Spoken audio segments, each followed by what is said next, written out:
Hello, everybody, and welcome Hello. to another episode of Footy Abroad. Four of the finest on display tonight. Lads, good evening. How are we? Good. It's already been a big week and it's only Tuesday, so it's going to be a long bloody week. Can already feel it. It's a short week. Lots to get through. Maybe we should bring in our special guest first and let him say good day. Pommy, welcome back, mate. By popular demand, must say. Mm-hmm. Oh, I don't know if I believe that. You've had some esteemed guests, but no, it's great to be back. Thank you very much.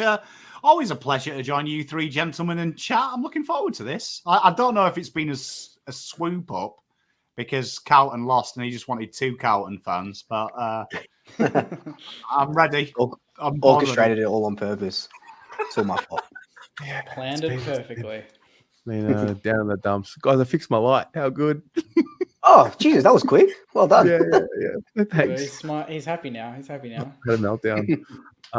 Pommy, we'll go around to the other boys, but from your point of view, what happened to your club over the weekend? Mine didn't play. I don't watch this sport anymore. So yeah, we lost this morning 4-0 at Palace. I mean, that's probably the end of Eric Ten Hag. I can't believe that. I cannot believe that. That was nuts.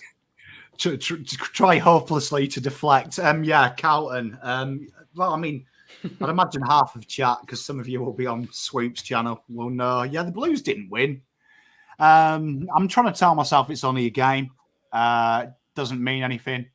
It's just 18 versus 18 at the same time in pajamas, kicking an egg-shaped ball through two sets of posts. It's not a real sport. All in all, yeah, I'm a little bit gutted, I'll be honest, but it's okay. It's Tuesday. It's a new week, and I'm fine. I'm dealing with it well.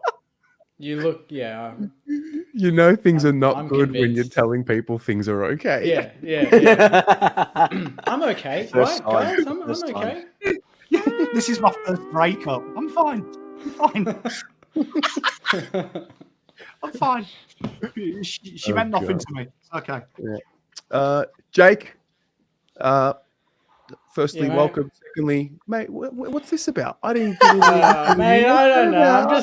I didn't do that last week. I didn't. Hey, we talk about drama. It's entertainment. We're just amping up the vibes a little bit, okay? He wins a game, he becomes an asshole. This is just. I didn't rub it in last week. I just got behind the Saints, you know. No, look. I'm only mainly upset because I bloody tipped your mob. I tipped your mob by 4-5. I saw you the day of, remember? I saw you at Rustica. You came out. He's got his jacket on. He's looking all happy. He's got the smile out and about. He's got the perfect skin going on, which is not touched up at all, by the way, everyone watching at home. And then you guys threw it out the window and cost me a tip. So I'm very upset. Very upset. All right, mate. I'll remember that. That's okay. I backed your mob, mate. Yes. How did your Saints go? What was the story of St Kilda? Story of St Kilda was you're damned if you do, you're damned if you don't. With North Melbourne, you smash them. It's just North. You lose to them, you're shit. We were in between, so we're neither here nor there. But we have 4 points and we get players back.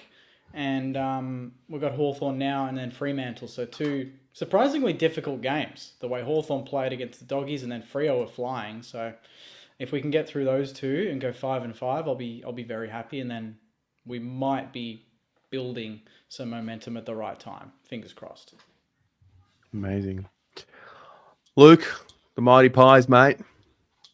Fuck, I said it was going to be a good close game, and that's exactly what we got. It was insane. It was obviously amazing that we won to beat your arch rivals, but I think the game, even as a neutral, if you were watching that, it was like literally like down to the wire. That's all it was for a neutral. It was but as a Pie supporter, yeah, it's always good beating the arch rivals. And to do it like that, Nick Dacos goal.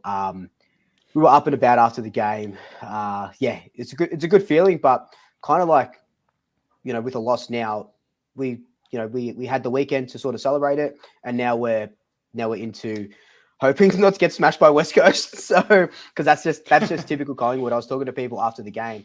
I'm like, yeah, it'll be typical to beat Carlton how we did, and then go down by 18 points to West Coast next week at Marvel. So that's a danger game for us. Mate, Really? with a fly whopper, Yep. you'll be fine. Yep, 100%. I will in be 20 ropeable if you Oh, it was lose. because to it West happened Coast. a Yeah. few years ago. It happened a few years ago, didn't it? 2022. They hadn't won a game yet. We were the first game that they won. Yeah. It might have been round 8 or something at Marvel. Yeah. We were just really inaccurate, and they beat us. And I shouldn't say this, but going into that game, I had a really bad feeling, and I think they were West Coast were like $6 to win, and I chucked a pineapple on them. We lost, but I won money, so so I was 50-50. That's how much West Coast can mess us up. So yeah, be interesting to see that game. Okay. I want to ask you something from the Collingwood perspective. So it wasn't until I watched the replay that I felt like it was actually a pretty good game of footy. And you know, sometimes you can be hard on your own team, and how come we didn't bring the effort to the Collingwood rivalry game? I feel like the Carlton fans are more invested in the game than the Carlton players, and the Collingwood players are more invested in the rivalry than the Collingwood fans until after the siren. Do you feel that? Because I feel like your boys just find a way to, like, it means something to them when they play us. Yeah.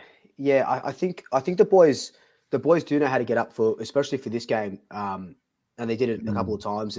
But you obviously got the wood on us last season, late in the last season. But yeah, it's funny because Collingwood fans, especially this week on socials, because I see it, we really did sort of bite our tongue because we weren't sort of like, even in my preview, I said we would win by a point. So I wasn't confident that it was going to be a huge smacking.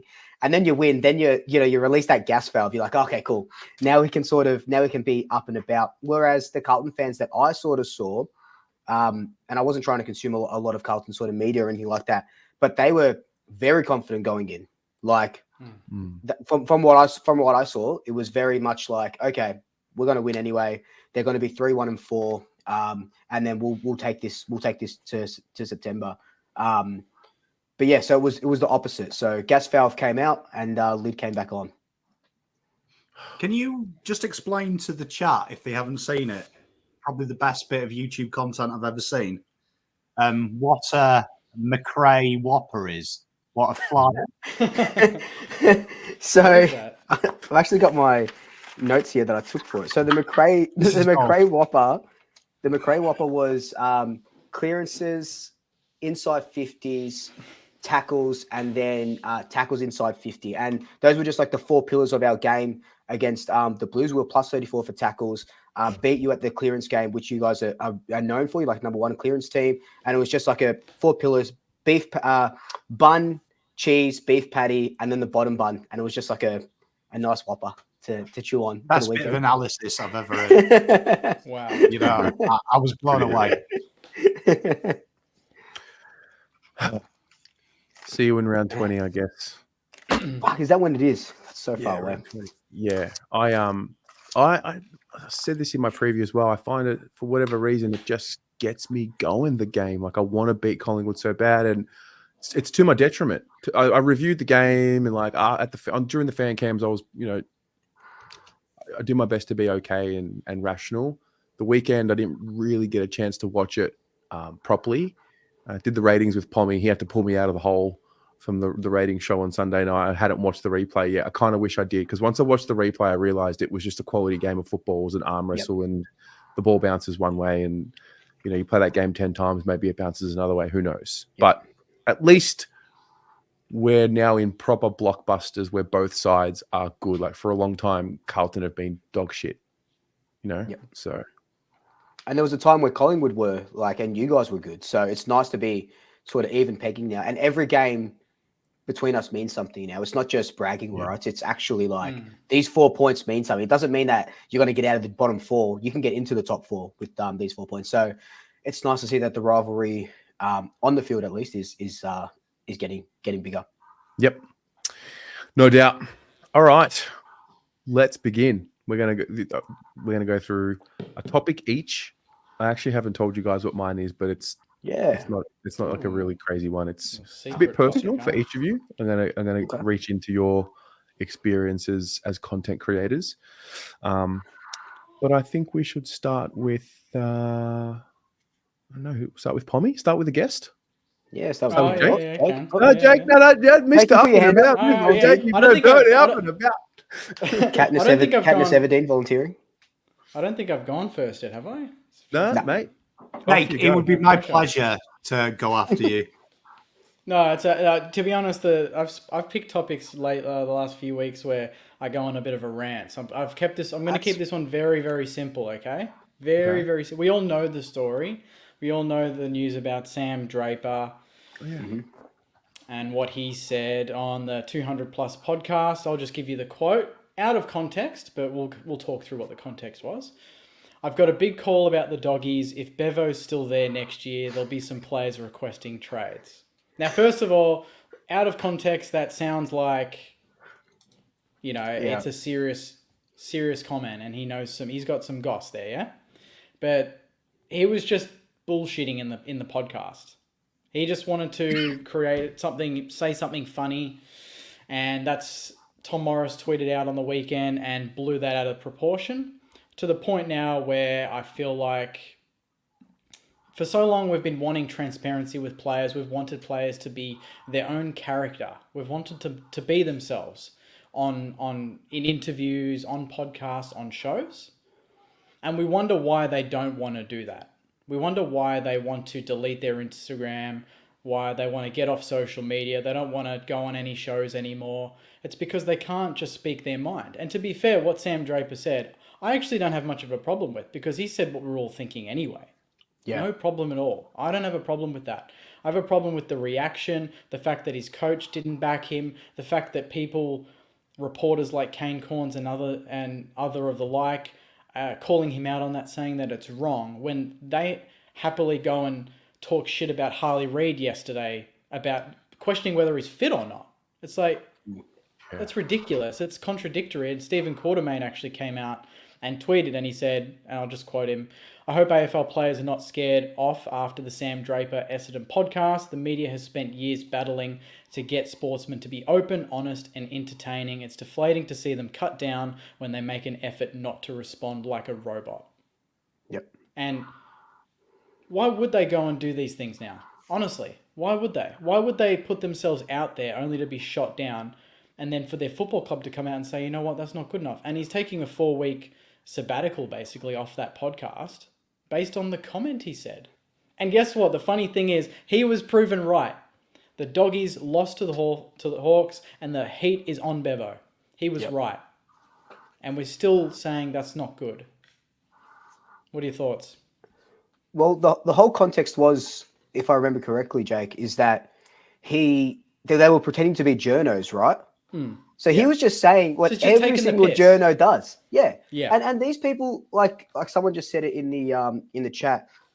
Michelangelo Rucci said the Pies are coming for Rory Lobb at the end of the year. So if that doesn't get proven to be true, and he's saying that, Lobb's going to Collingwood or whatever it may be, he's not going to get pulled up for it. And how many times have we seen that? Same with I can't name players off the top of my head, but it happens all the time. And these media guys don't get pulled up. We talked about it a couple of weeks ago, where they don't get pulled up for the shit that they spew. Besides Media Watch, obviously, from these two guys, they pull them up. But Yeah. but Man, besides we don't that, just like pull them up. you rip them apart, don't you? I was waiting. Teach for him it. a lesson. But you know what I mean? Like, he's just one. It was just a joke, and two, it's probably true just a anyway. Let's joke. be honest. But what I mean. it's probably true. But everyone's saying it. Everyone's been saying that all year. So why is he the Is it not a martyr? Whatever it is. Why is he up there getting shot when all of these journalists are saying it anyway? It's because it's a player, though, isn't it? Yeah, I get that. Is there a conflict of interest? Is that what you're saying? The fact that he's a player, he might know. I think the players that he listed were players that had been in the VFL recently. Like, he was just picking names at the top drop of a hat. I didn't realize it was a joke. I didn't realize there was more But context. see, that's what they added don't if he was report. putting on a thing. Yeah. I still think it was unprofessional. Yep. Because when you're a player, and that information is sensitive, and the real, I mean, it may not be true. It might be true though, and if it is, and he's revealing it in a podcast like that, like that's unprofessional. But isn't it? But is it something he's revealing? We all know that. We all know that if Bevo doesn't lift the Dogs, of course they're going to have players that leave. They're sick of the same voice for 7 years that's done nothing. But for a player... Sorry. I was going to say, for a player to be... journos, that's their job. Yeah, I can see what you're saying. Yeah, they're 100%. speculating, the journos. For a player to talk about the way I watched the little bit, it was like he had spoken to some of the boys. He knows some of the boys, and he's basically saying, "Listen, like they're going to be out if Bevo's there." And immediately, that was totally different to Guinea last year when they were hounding him for being a little bit excited after wins. I was able to put that in two different boxes straight away. Like that was Guinea being himself, Draper also probably being himself, but you're still a listed player. You can't be talking about another coach and another player with that. Yeah, so I'll counter that, and I'll say the reaction to what he did, is that a bit much then? So he's banned for 4 weeks from that podcast. And his coach came out and said it wasn't good enough. Yeah, that's excessive. And they had it last night where Joel Selwood, Trent Cotchin, and all these guys coming out and saying, what would you do in the situation? And they're basically shit-canning him. Surely that's just something where behind the scenes you contact the podcast, you say, hey, maybe delete that clip. You take him aside and go, next week just probably don't go into those sort of specifics again and don't talk about other clubs in a negative light. Why publicly have to go and slam him like that? Well, you play silly games, you win silly prizes. It's true. Do you know what I mean? Like, what if Max King did it? What if one of your boys did it? Would you want them talking about other clubs like that? Honestly, I wouldn't give a shit because as long as Kingy goes out and he's not been playing well lately, obviously, he just came back from an injury again, interrupted. But if he was just going out and playing his footy, it wouldn't really bother me that much, honestly. It wouldn't bother me that much. And it's not like Draper's going to go out and be leaking stuff every week. It's just a once-off where they were having a bit of a gag and he said something. I feel like it could have been handled differently, obviously from his side, and I think the reaction could have been handled a lot better as well. I reckon there's truth behind it, which is why there's been such a reaction. Yeah, it's kind of like insider trading, we right? all, but we could all. I would have said that. I would have said the same thing. I'm not an insider. Yeah, but you're not a listed player. It's common sense. Like you are bound by confidentiality when you become a player. You are bound to that information. But he's not leaking anything specific. That affects the integrity of the game, betting, things like that. Like there's all sorts of information. Betting. It wouldn't affect betting because they. Well, if you know that Bailey Dale's going to be dropped in a game and you spread that information. But he wasn't spreading who's being dropped. He just said if they don't continue spreading to play who's not well, going to be there. If they don't improve. It's different. It's no. There wasn't a comment different. if Bevo stays. There's certain players that are leaving. No, he didn't say that. They'll be looking around. That they would. He would be. Yeah. He would be. I've got a quote here. If Bevo's still there next year, there'll be some players requesting trades. That's all he said. You don't think that's unprofessional? I think it is. To be honest, I do think it's unprofessional. I think being a current player, it's probably not the right way to frame it. But I just don't like the reaction to it. I don't like that they've had to ban him for a month, that his coach has come out. I feel like just pull him aside. Just handle this outside the public eye. But, he's put himself out there, like he said. So, I agree that it was a too heavy a sanction. But at the same time... maybe my point is... not so much what he said, but in other iterations down the line where players are just honest and being themselves, even if it's a bit silly, do we really have to shoot them down that quickly? Otherwise, okay, let's just be robots. Let's just get the most boring interviews. I don't know if that applies to this because he was being unprofessional. He was being disrespectful to the Dogs. I know, but it's not about being himself. Like I love Drapes and he's funny, and every other episode before that one, he's been Drapes and been funny and been awesome. So it's not like, he hasn't been doing the show for a while. It's just, but it is the first time he's done the line on this one comment, and he'll fix it and he'll get better. Like you learn in content. We've all done it. Oh, absolutely. But he gets held to a high standard because he's a player. Yeah, of course. Yeah, I can definitely see, Terry's side as well about the overreaction was crazy. But when now that I'm sort of thinking about it after what you're saying, Terry, it is, I can see why it's super unprofessional. It was like when Heath Shaw put a bet on himself, or was it Nick Maxwell, to they were going to kick a goal because they knew they were playing in the forward line. Different, but like he told a mate that he was going to play in the forward line, and his mate put $10 on him. You know what I mean? So still different, same, but different. It'd be like if Draper said, next week they're going to chuck me. I'm going to stay full forward as a joke, and then he goes full forward, and then someone was saying how it can impact sort of betting. I know it's different. I know it's very like, if McRae leaves Collingwood, I hear he's going back to Richmond or something. Like very out of the sort of out of this world sort of saying, but yeah, I can see. But also that overreaction, it's nuts because we need to let players be who they are. Because every I don't know about Carlton, but Collingwood players, all of them, or not all of them, a handful of them have podcasts, and they're pretty good. They do bite their tongue a lot. You can tell. Sure. Do any Carlton players have podcasts? They used to. They're all delisted. Well, when we had Jack Sinclair on a few years ago, I had to send the audio file to the media manager to listen to it in case he said anything. I'm amazed that there's nothing in place here for this one. No one heard it before it went out. No one reviewed it. Was weeks. No one before. Sent. It was 3 weeks ago or something. No one sent it to Essendon, to the media manager. Surely there's someone there that has a responsibility to make sure that whatever players are saying on any form of media, it's not like this. So did someone deliberately let it through the cracks so that we get this reaction? Who knows? It wouldn't surprise me at all. But the fact that I had to send something to Sinclair, about Sinclair, to be reviewed, even Jack Higgins in the rooms last year, because he's not quite media trained, and they jokingly said, hey, well, we'd love to just have a watch to make sure Higo doesn't say anything a bit silly. They don't do that with this.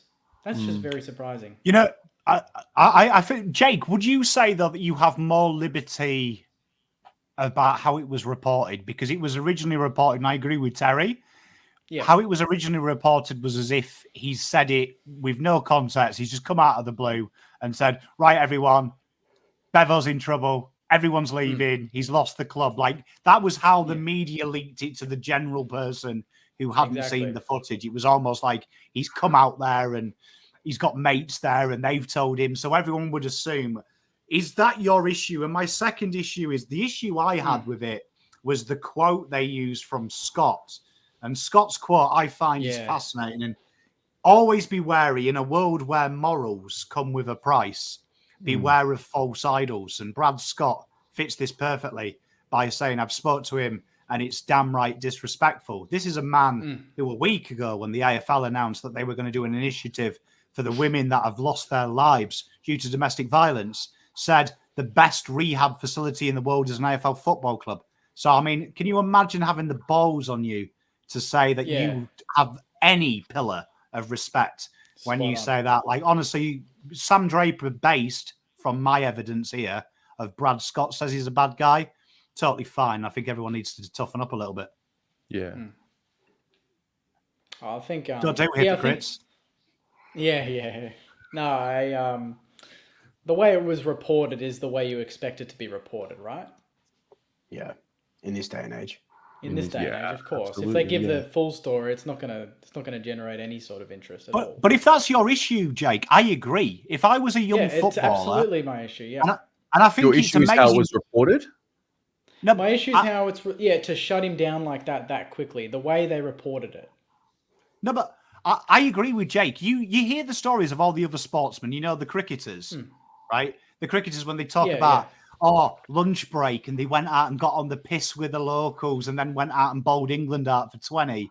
And you think how relaxing it must have been then to be in an era where there wasn't social media and there wasn't phones, and you could be a young 20-year-old lad with your mates. Where now, like Terry, they can't even go on a podcast and have a bit of a crack between fourth. Like, when you're at work, how many times does one of your mates fuck up and you're like, probably fired tomorrow? Definitely fired. Useless. They are real people. When you talk to footballers, they have real fears. They feel insecure. They hate their coach that night. They hate the other players. And the problem is the more you get to talk to players and people around this, it's worrying the stuff they say to you and you've got respect versus the people that might not have respect and say, oh, well, this player's just told me that this player's a tit. But these are normal conversations they have. Like, Terry, you and me don't get on. I'm sure you've badmouthed me to someone, and I'm sure Jake said, oh, that fucking pommy cunt's in my arse again, doing my head in. Mate, You know what I mean? Not a direct. What do you mean? Hey, listen, just wait. Listeners, that was not a direct quote. Just saying, you got a few words wrong. What I mean is, can you imagine being a young player and this is something that you're doing with Tom Mitchell and some of your pals, and all you want to do is not be Sam Draper, the footballer. You want to be, just for a moment, Sam Draper, the human being. And the minute you make a mistake, and let's be honest, do I think it's disrespectful? Not really, because I agree with Jake. I think everyone, unless they're Luke Beveridge's wife, thinks Luke Beveridge is getting sacked tomorrow, right? So it was a stupid comment. And the other week, they were doing impressions of journalists, doing Damien Barrett. And Damien Barrett's famous quote is, I've spoke to someone inside the club, and they tell me, so it's obvious that it wasn't fact. It was stupid shooting the shit. Yeah, and I think sometimes, as humans and as the media, we need to understand people joke and they don't mean what they say. And that's totally fine. That's normal. Yeah. That's healthy. Really healthy. Agreed. I think that nonetheless, it's still unprofessional. Draper's unprofessional with what he said. I just think he's just got to choose his words more. That's all. Yeah. I don't think. Could he have said anything relating to Bevo getting the sack in different words that would be professional to you? You're saying that there's another way for him to say that. I don't think there is. No, I don't say. I don't think there's no. I think it's a topic you don't touch. I think he's not in the place. Just don't talk about other teams at all. Yeah. Probably. What if he said that? Like, even when I spoke to Josh Battle after the game on Saturday night, he said, "Oh, North have been they've been smashed recently."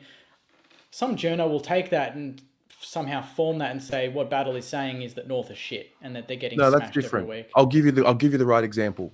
Braden Maynard personally said, "I love when we beat Carlton. They're in a bit of shambles at the moment." Yeah, it's coming from Braden Maynard. It's not coming from. It's from him. Like, he owns it. So it's a different example. I mean, that's character. That's part of the game. That's the theatre. That's him being Braden Maynard. He's being real. That's him. He's really into the Collingwood-Carlton rivalry. What if Draper left out the fact that players might request a trade and he just said, "Oh, if Bulldogs don't improve, I'd be surprised if Bevo's there." And he just said that. And he didn't say, and players would request a trade. Is that different then? Or is that still unprofessional and disrespectful to you? If he said doesn't know if Bevo he just said that, why should he comment on Bevo? Why should he? Well, that was part of the gag. That's part of the gag. It's not like he just said that out of thin air with no context like they've reported and how you've read it.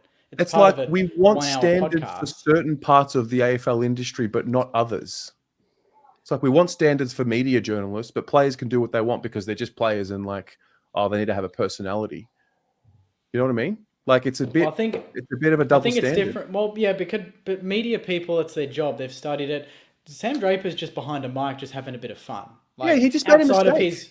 Outside of his very serious job that takes up a lot of his time and he dedicates his life to it, he takes that very serious. He's just had a bit of a gag. Yeah, it's a slip up. But I just don't like the way that everyone has slammed him for it. And that just means in future shows or in future interviews, he's not going to open up at all. And more players are going to be like that. And they're going to be robots. I think that's an extreme. I think you're being extreme. Absolutely, I think you're saying Draper's made a mistake and he's not going to open up forever. He's just going to know when to pick his spots and what things to touch on. I think you happy with the uproar? Said things in the past where we're like, okay, I'll fix that next time. Never, Terry. Yeah. Honestly, never. So, I think we're dramatizing it a little bit. Like, he just had a little slip up, and he's going to be okay. And he's probably new to podcasting and creating content, and it's all going to be fine.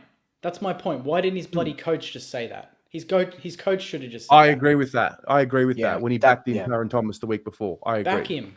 Yeah. Yeah. All right, boys. Cool off.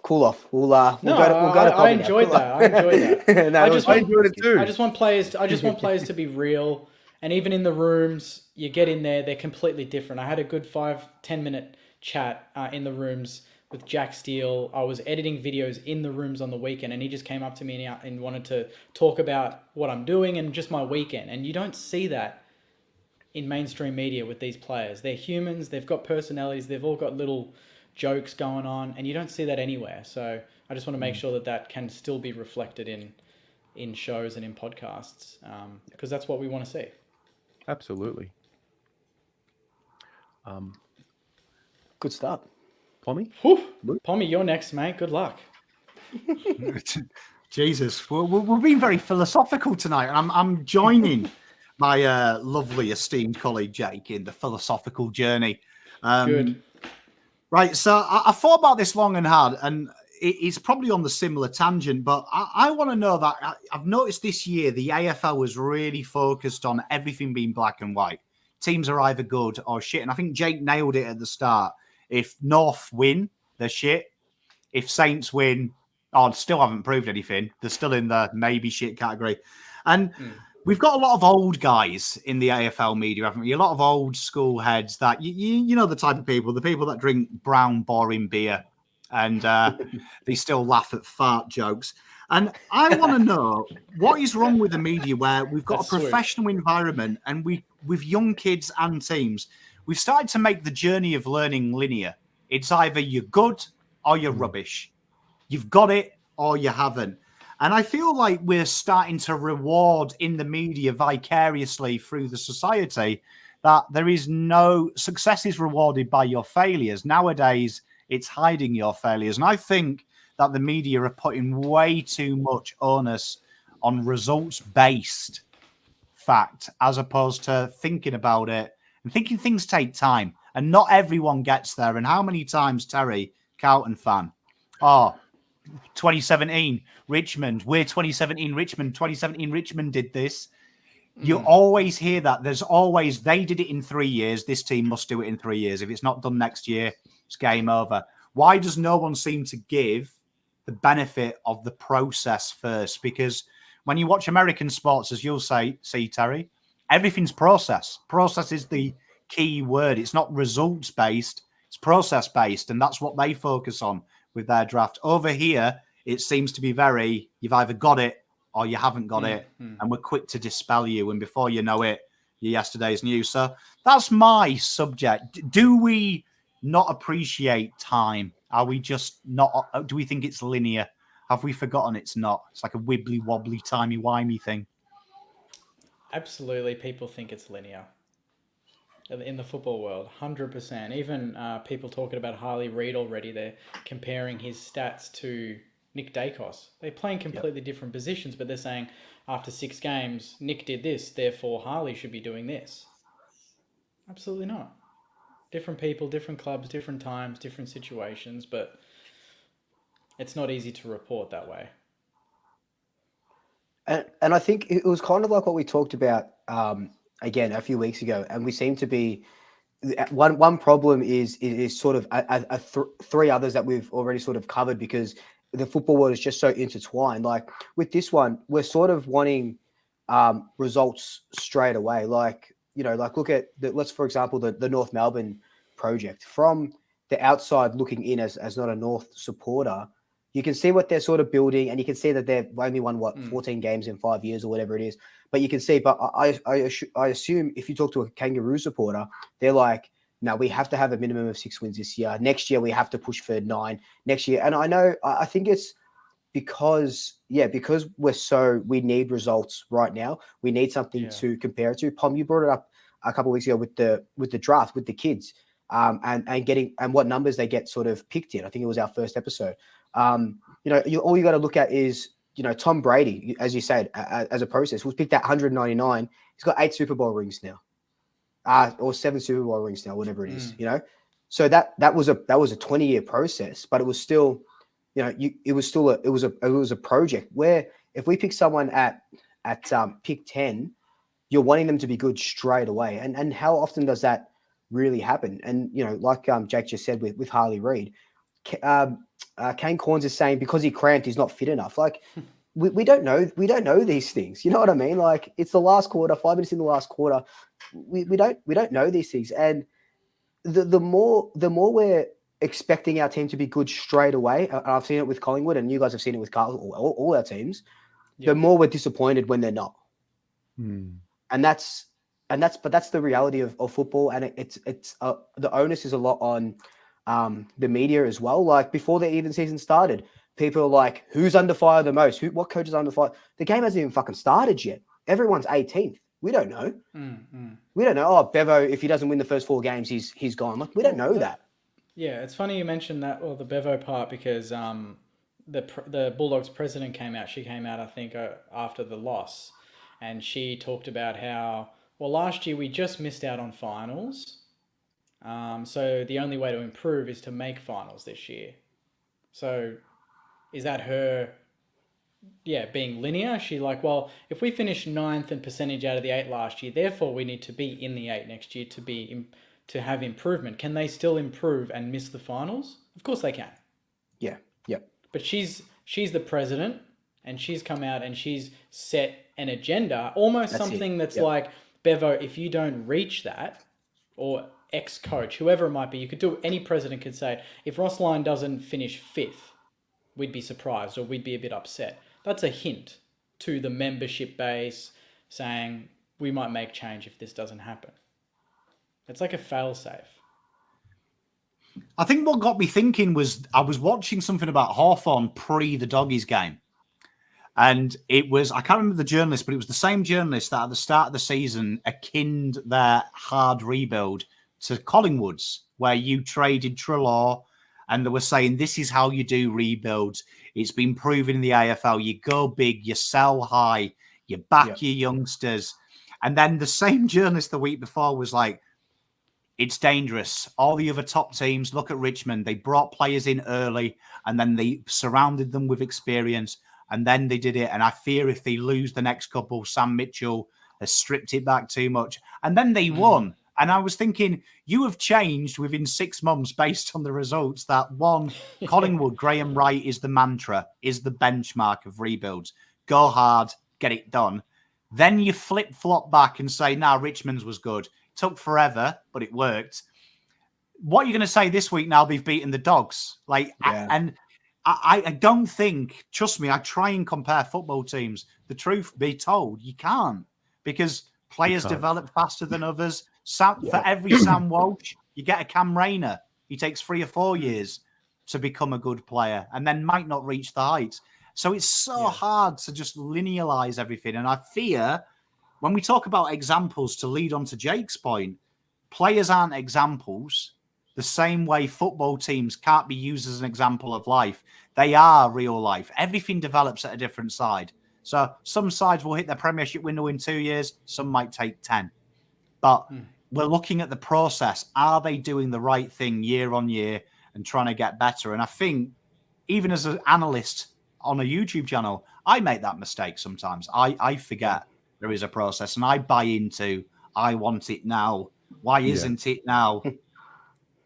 Yeah, I echo that. I mean, I can, from the Carlton perspective, if we look at external, after 3 rounds, we were looking good on scoring from turnover and, the profile of winning a premiership. But the criticism was, we've lost our midfield stoppage game. They've gone too far in the other way. And then we get that back. We lose the rebound game. We lose the score some stoppage game. And it was, they're just so reliant on their midfield. From a fan perspective, I mean, believe it or not, guys, people came on and traded Harry Mackay on Friday night. He only kicked 4 goals? He only kicked 4 goals. Traded Harry. Traded him.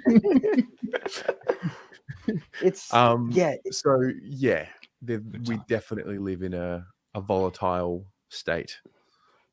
And do you reckon it's due to wanting to be perfect and find the perfect sort of team all the time? Because Craig McRae on the weekend in his presser said, literally pretty much word for you said, Terry. They're number 1 in this, but they're 17th in this, and they should be in the top 3. But they're 4 in this, but they're 15th. No one's always gonna be number 1. And if we start setting those high expectations, Collingwood were the best rebounding team last year. we're one of the worst now because we've changed our game plan. Like, we're not going to be that rebounding team. We're a forward half high pressure team now. So they're not, the stats aren't always going to be up. And if we keep setting those high expectations, of course you're gonna fall off the edge of the stairs and be disappointed. Yeah, and also whoever you played in all three of our clubs, our first 8 games that we played 8 different teams. Maybe some of them crossed over last year. It's hard to compare. At this time last year, we had played West Coast, beat them by 100 odd. Yeah, it skews the argument. So I think we have an issue looking at things from a process point of view. I know I've definitely adopted it more lately than ever in my whole supporting life. I think also, mate, it was 20-something years since I'd watched final, or 10 years since I'd watched a final. It was like 25 years, 26 years since we'd won a premiership, but that continues. But our supporter base as a generation of a supporter base that had seen no finals. So we needed to see something, and the panic started creeping in, no doubt. But I do think that eased off a little bit when we started seeing them rise up, you know? So you got to see results, but you also got to take it for the journey that it is. Yeah, I agree. I feel my liberty is with the ex-players. I think the ex-players hang the AFL sometimes out to dry, and it would be nice if it was AFL players that panned Sam Draper. And trust me, if any of them can look me in the eye and say I didn't have a dickhead moment off camera, they're probably lying. Yeah. And the same with these situations. A lot of these players have gone through what is going on at football clubs, but they still buy into that like kind of media point of, it's black and white. It should be done. And it would be great, I think, sometimes if we could step back and have that kind of, look, it's not linear. In an ideal world, 2 years of rebuilding, 1 year of being 15th, 14th, 13th, then you threaten finals, and then year 5, you're probably the big thing. Yeah. But no one seems to want to do that. They just want to say, it should be year 5. Everyone else wins it in year 5. Yeah. The famous premiership window, when those graphs come out, and the clock, that's the best one. The clock, yeah. Yeah. So, Luke, Yep. I asked this question to the Blue Abroad community a few weeks ago about success, right? So Collingwood wins the premiership, you are successful, right? When does that stop? Does that stop? Is success a destination that you reach and you are there for 6 months, 12 months? Like, in your view, would you say Collingwood are successful? I think you would. I think, yeah. I would say Collingwood are successful, but then what you have to sort of have to change your mindset as soon as you win that sort of premiership or whatever your benchmark is. You win a final, you win 2 finals, whatever your benchmark is. We'll take Collingwood as an example, as a premiership. The next success, it might, like, obviously you want to go back to back, right? We want to go back to back, but our next success is just be up there and compete. That's successful. If you drop out of the 8, it's failed. That success kind of be like, everyone starts saying, it was just a flash in the pan. They couldn't back it up the next year. You don't have to back it up the next year with a premiership, but you have to back it up with success. And Hawthorn, Geelong do it. Like it was my topic last week. Geelong do it so well. The Patriots do it for 20 years. They were in a million Super Bowls and they won 7 of them. The success is just being up there constantly. So for Collingwood, the success of that grand final probably, lasts until the season starts, and then you just start again. And the kind of same thing I've been thinking about is Richmond. So they've won 3 premierships in the last, whatever it is, 6 years, and they're like teetering down the bottom now. What does success look like to them now? Is it obviously making finals? But with a new coach, is it improving? Is it, what does it sort of look like to a team that's already won so many in the last, not even the last 10 years, in the last 6 years? You obviously can't be winning premierships every single year. So what does success look like to a Richmond supporter with a new coach and new players? Like, Jake, the Saints, the famous 2010 era Saints, I look at them as successful. I know you didn't win the premiership, but like, do you share that? Or is that like, sorry, that's a fail because you didn't win the flag? No, I've always been against that. Even people that, when it's even individual level where there's the Jonathan Brown, Nick Riewoldt argument, and people we'll pick Jonathan Brown, and I'll say, why? And I'll say, well, he won some flags. I'm like, well, we're talking individuality here. We're talking specifically that. But with the team aspect of it, no, that was successful. That was absolutely... We were... From 04 to 2010, we pretty much won the most games out of every club. I think from 2010, from the 2000, they had a graph, or like a ladder, and it was like from 2002 to 2019, most wins or whatnot, we were 4th or 5th. And it was because of how dominant we were in that period.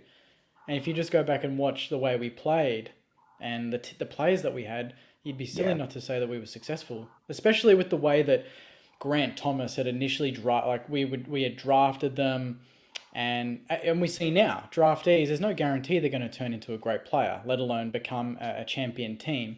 But a lot of them did. You know, they were rare. We didn't have as many. No offense, but Paddy McCartans or Jack Billings back in the day. Then we had Nicky Dowell, we had Brendan Goddard, Lenny Hayes, Nick Rewald, Justin Kajitsky.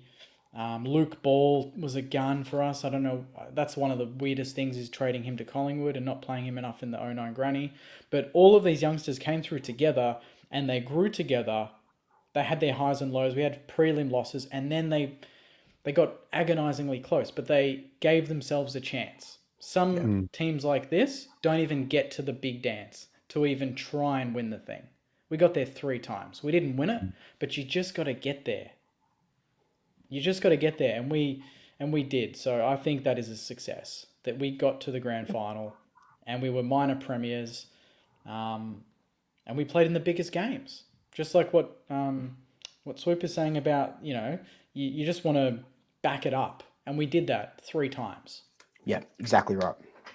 Or maybe more. 04 prelim, 05 prelim, 06 finals, 7 we missed, 8 prelim, 9 grand final, 10 2 grand finals, 11 elimination final.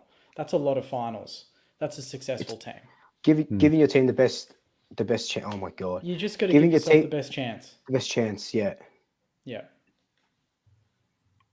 I don't know who that is. Oh, Doesn't matter. Oh no. I saw a quote today which I think ties into this exact topic.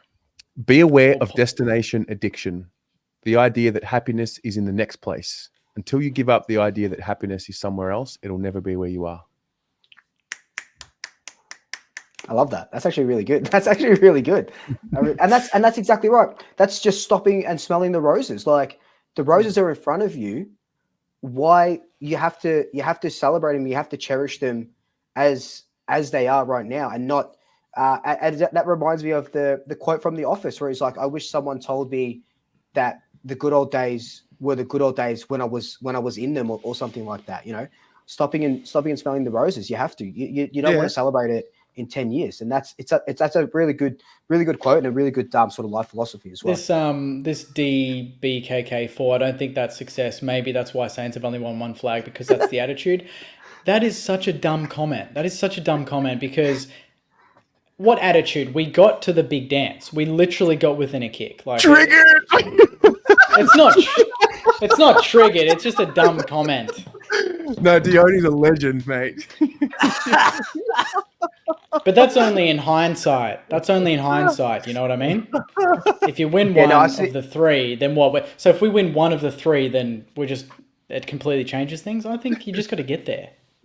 She's got the blue baggers would love to get there soon. Trust me. We would, mate. We would. So get there. We would love to, mate. We're trying. Mate, I'm living my best life. Nick Dacos is kicking game winners with a minute to go on the goal side of stoppage, and no one's on him, mate. I'm loving life. Yeah. Oh, gosh. Of course you strive to win in grand finals, but to win one, you got to get there, don't you?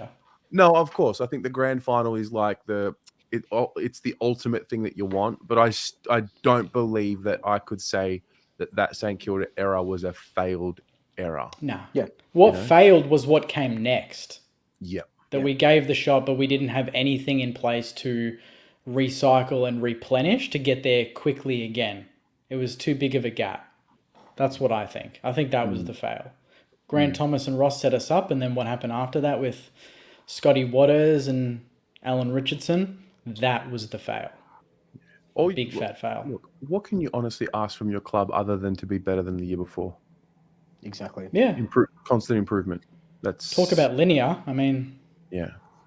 You go from semi-final, elimination final to semi-final to prelim to granny. I don't know. There's a lot of heat in the room, Gavin. It's great, mate. It's great. We need Carlton Bring to it lose on. more, mate. Can we get through can we get through the topics quickly and get some of these fan cams on so we can put them under the microscope? Where was this energy from you last week? You were moping around in the dark. Nah, stuff it. I'm a change. I'll tell you what, listeners, I'm a changed man. Bring it on. Let's go. Let's go. Come on. Give me all the Saints jokes that I've heard 50,000 times. Love originality. I love it. This is Luke, good. This is good. You are the winner. Cool. Would you like to go? Sweet. So, yeah, my topic is a little bit more. Well, actually, we're all been pretty heavy, sort of philosophical, reaching in sort of topics at the moment. So, like, my one is just about the AFL as a community. So, obviously, we saw the moment of silence or the minute of silence for the domestic violence against women, and before every game we had that, and then during the press conferences the coaches talked a little bit about it as well, and whatever clubs were doing throughout the week. So there was a lot of divided feelings on this. A lot of people saying it's good, it's great. We're the sort of benchmark of what, we're a community. People sort of look to us for this and what we do. But then the other people saying, one, it's not enough. Two, quote unquote, don't bring politics into sport. And, mainly that it's not enough, and, the silence thing and stuff like that. I guess my sort of topic this week is, does the AFL do enough for, not just for domestic violence, just in general for marginalized communities or marginalized efforts? And I've got a couple of examples here as well. And two, do they have to stand on a sort of quote unquote soapbox when this sort of stuff happens? Do they have a responsibility to us as fans? And like, sort of leading on for that, so the Saints and Tigers do the Maddie match. That's one thing that they do for themselves. Collingwood and Richmond, we did the Food Bank Cup for for the homelessness and feeding families and stuff like that. We got the Big Freeze. Carlton, that I absolutely adore and respect, they do the Carlton Respects. They do that match, and that's for gender equality and everything sort of in between sort of that. And there's probably every single team probably has their own thing that they do as well. But do you think the AFL does enough, and do you think that has a responsibility to sort of maybe do more, or is it enough, or what are your sort of thoughts? 100% no, unequivocally.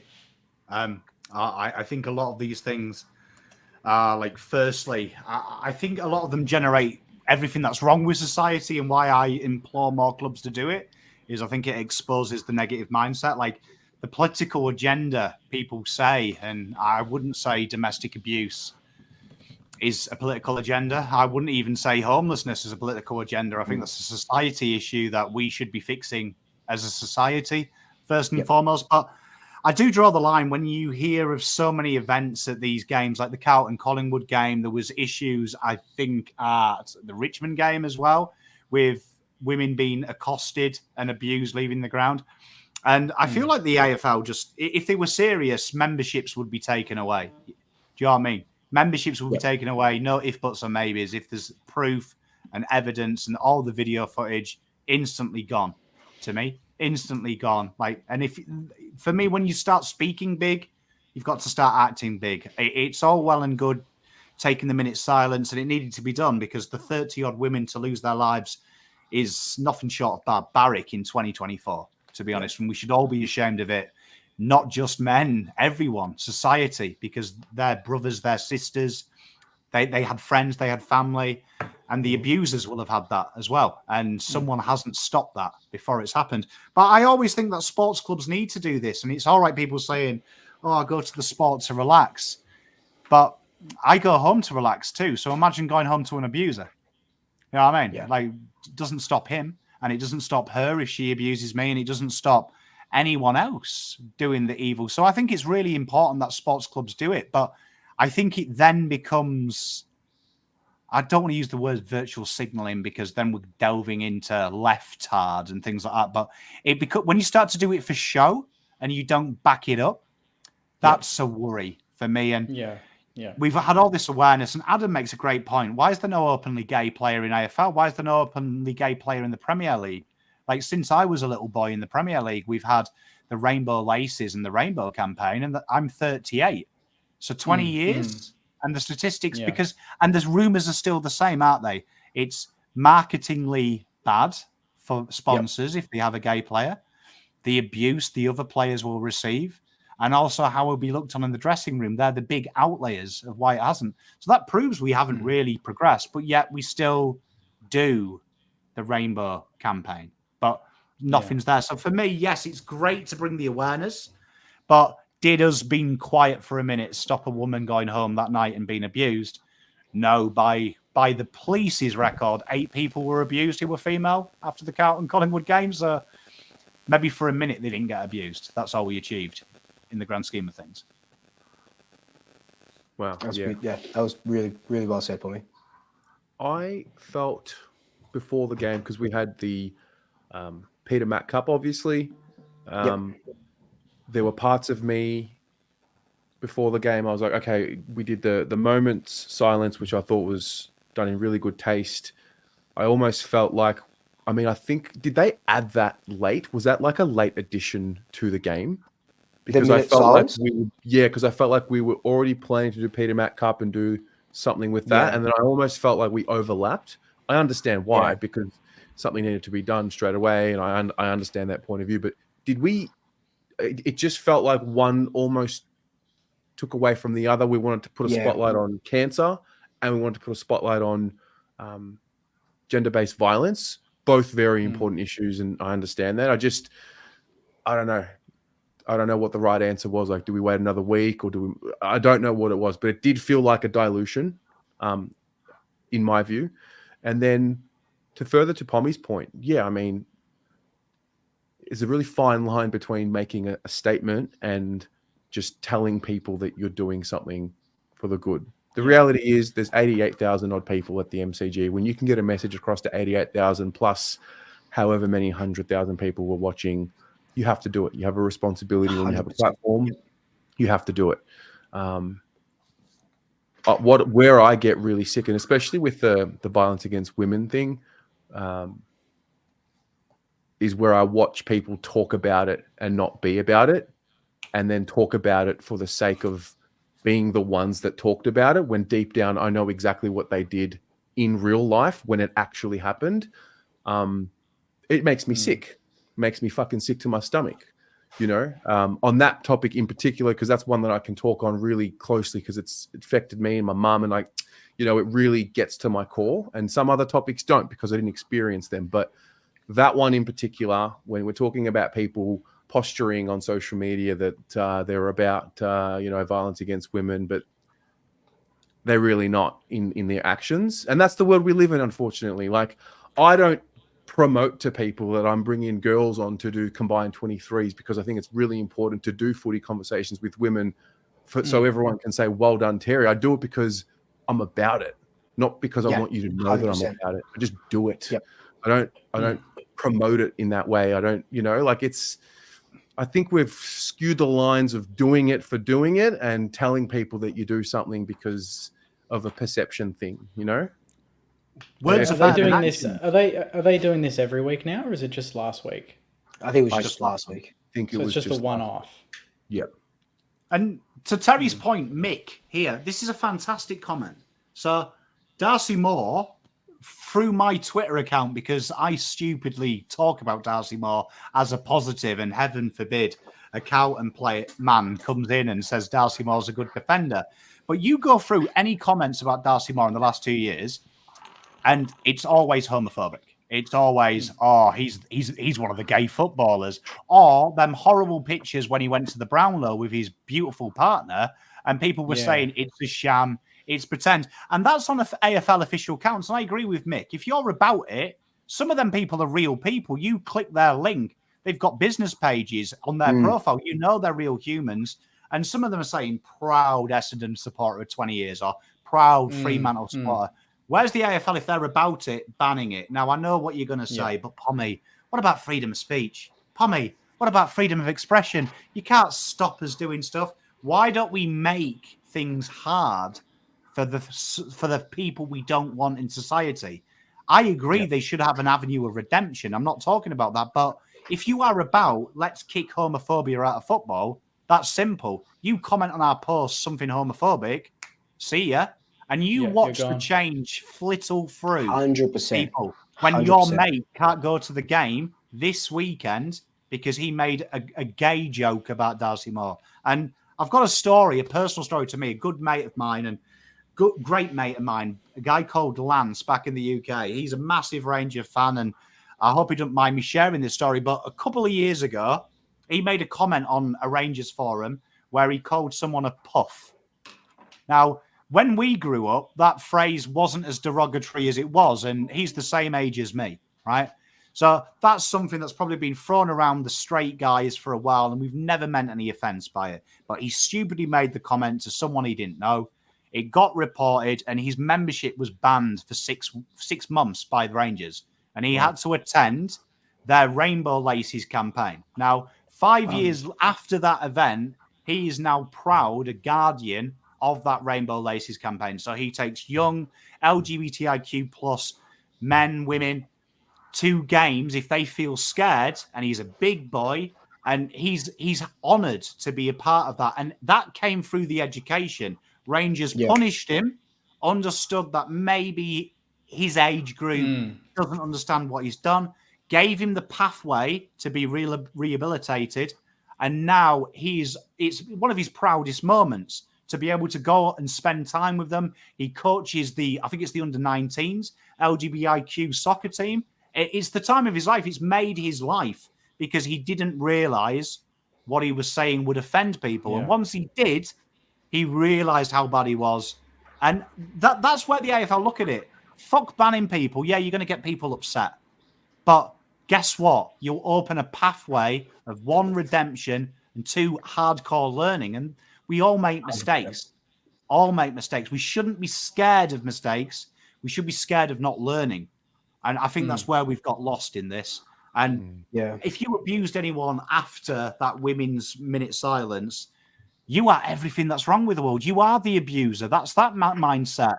You couldn't have a better warning than staying quiet for a minute. We did it on the watch along. We stayed quiet. The chat shut up. We took it serious.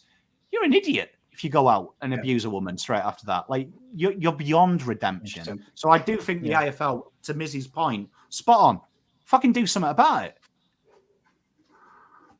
And I think as well, and I don't know if you guys see it a lot through your sort of socials, but you know, when I'm sort of running my socials on, you know, like my Instagram or YouTube and stuff like that, I like it to be really authentic to myself when I'm sort of posting. So, you know, I made that Ash Johnson post, and with this domestic violence stuff, it's something that is really close to me. I've had friends really go through it, and you know, we as this sort of not new age, but as our generation, we want to foster a community that respects each other and respects sort of everything. So I posted up a video of Craig McRae talking about it just during his presser, was uninvited. He just talked about it. And, you know, when people are saying, you know, thanks for putting that up, kind of like exactly what you're saying. I'm not putting it up for the thanks. I'm putting it up for the community to learn something. But when you start that conversation that, okay, people, my coach, the guy that I look up to, that I idolize, who coached us to a premiership, he's bringing a good positive light to such a bad time in XYZ's life.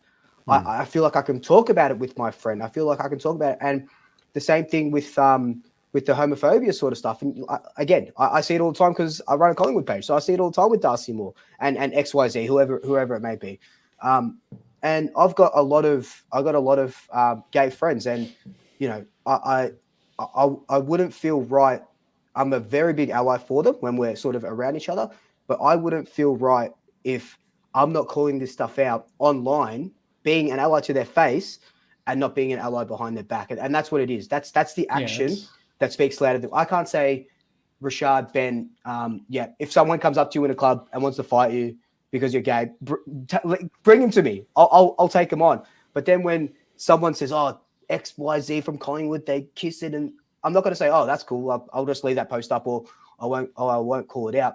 That's the action that is generated from the words, and that's what I hope that the AFL community has done with this this minute or moment of silence for domestic violence. The murder of all these women at the hands of men. That's why I was asking if they were backing it up, if it was just a 1 week thing, or they were going to do it for an extended period. Yeah, I haven't heard that they were. Sorry, excuse me. No, I don't. Yeah, I haven't heard they were. I don't know. I don't know when our Carlton Respects game is. We have it once a year. We've done it 7 times. I mean, there's so much happening in the world. Yeah. There's so many different layers to this. So it's a bit of a. I mean, it just brings attention and awareness. Yep. And that's better than nothing, I guess. Exactly right. You just need awareness to translate into action. Well, that's right. The words mean nothing. We are all aware, but there needs to be change. There needs to be some sort of movement from it too, right? A reaction. Yep. I think Swoop nailed it as well. Like, if only more people thought like you, Swoop, fucking do something about it. Like, do you know what I mean? Do something about it. And I feel like we get, like, Gav makes a great point. People shouldn't be afraid of who they are. We all make mistakes. And I'm not saying, I think the most unproductive thing we can do is call it out, put a post up and say this person said this. I think that's counterproductive because, one, some people actually get turned on by that fucking exposure and they can tell their mates. But two, I think it promotes the act of chastisement, where I want to see a world where you get to someone before it becomes that public point. Yeah. That big point. And, I had the post. Me and Terry were like 4 weeks before this happened. We talked about domestic abuse. My DMs were Pom buys into a socialist agenda. Pom believes feminism is her thing. Like, I've had some really, truly horrific things. And I'm like, Jesus, all I said was treat people with kindness and love. Isn't that normal? But I haven't chastised them. I've tried to educate them with my way of thinking of, I'm not attacking you and I'm not saying you're a bad person. Someone took my words of, I think raising your voice as a woman is abuse because that's how I was raised. I don't think everyone who does it is abusive. That's my personal belief. But I do call my mates out if I hear them get angry. So if I'm at the bar and one of them's going, she's fucking doing my head in, Dan, I will tell him, mate, calm down, man.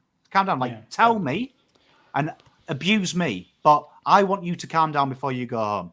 And if he's not, that's when I'll call it out and I'll go, mate, come on. You're better than this. And that's what we need to do as a society. If you've got a homophobic 100%. mate and your mate says, oh, bloody PUFF, say him, look, mate, come on, I've got some homosexual mates and that offends them. And you're better than that. I don't want, and word it like a man. I don't want people to think ill of you.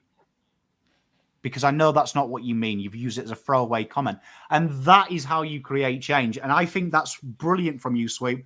We have got lost between educating as adults and then show ponying, going, this person here called Darcy Moore Gay. Oh, look at me. I'm a hero. As opposed to maybe getting in his DMs and going, mate, look, I've seen your comments on my YouTube videos a lot. You're 100%. a very intelligent man. Why? Like, people will read that and think you're horrible. I know you're not. Be better, please. And you'll be shocked. I've DM'd people who have said stuff, and people have DM'd me when I've said stuff close to the bone. I'm an emotive guy, and I make mistakes. I appreciate it when someone gives me the respect to go, I know you're not a bad person.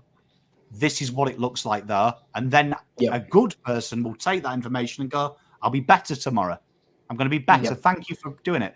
Because I feel like we're in a world where it's talk too much, criticize those who fail, as opposed to, maybe we wouldn't have politics in sport if you punched your mate who punched a woman, or you told your mate he's going too far, or maybe we wouldn't have it because it's not that hard.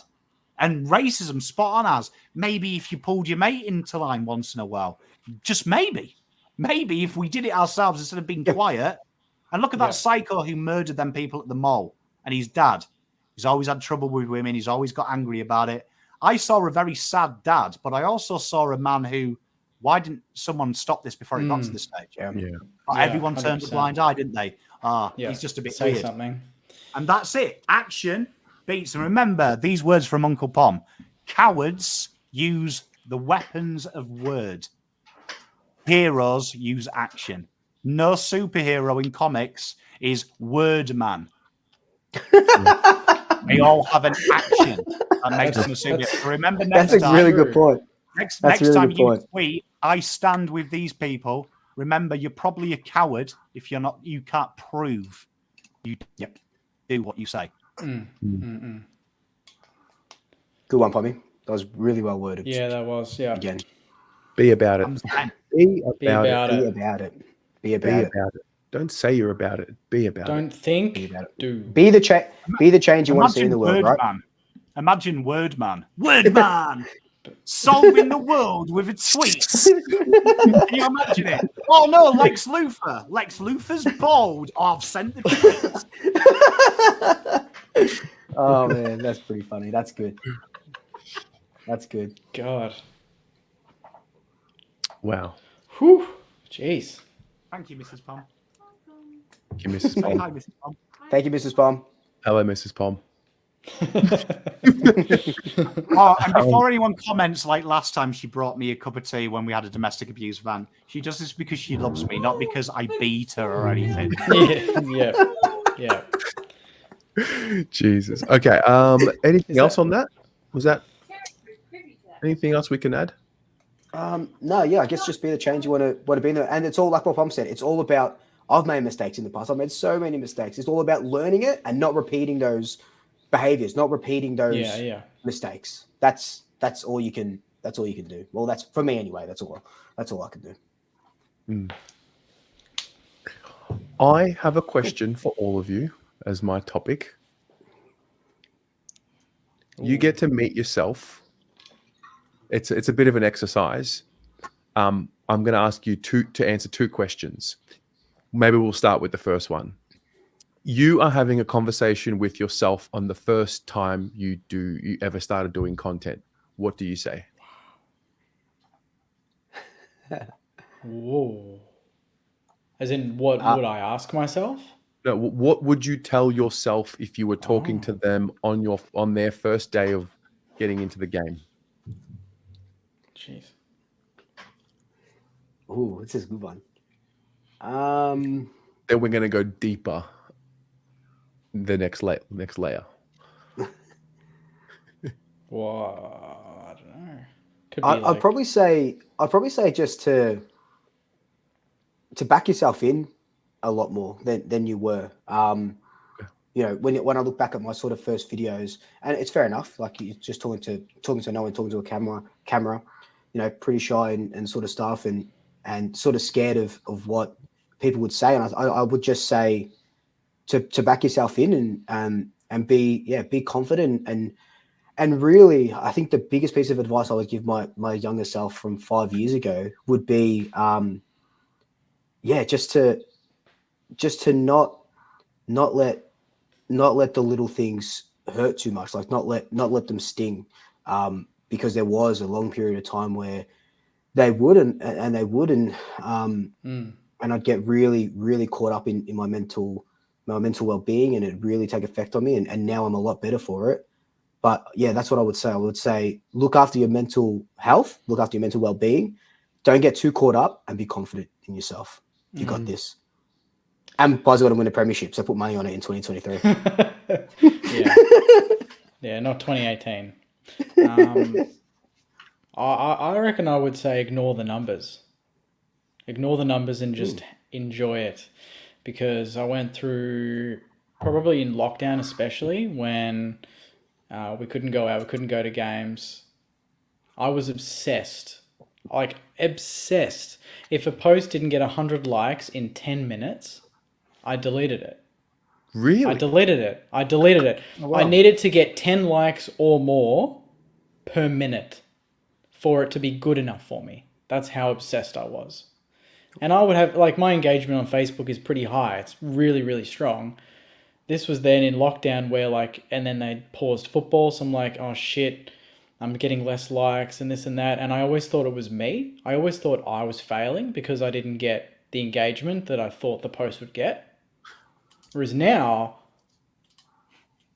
it's just like, I know it's good quality and the people that value it will see it and they will enjoy it. It doesn't need to be for everyone, right? Whereas before, my content was like, I just want everyone to love it. I want it to get so many likes, so many views. And if it didn't, my whole day was ruined. I would be depressed. I would think, what the hell am I spending my time on? Why am I doing this? Am I going to look back when I'm 50 and think, geez, these were years that I could have been traveling or doing something a bit easier, you know? And yeah, I don't know what the shift was, but I would definitely tell myself, you know, it's ignore the numbers, ignore the amount of likes you get and follows you get.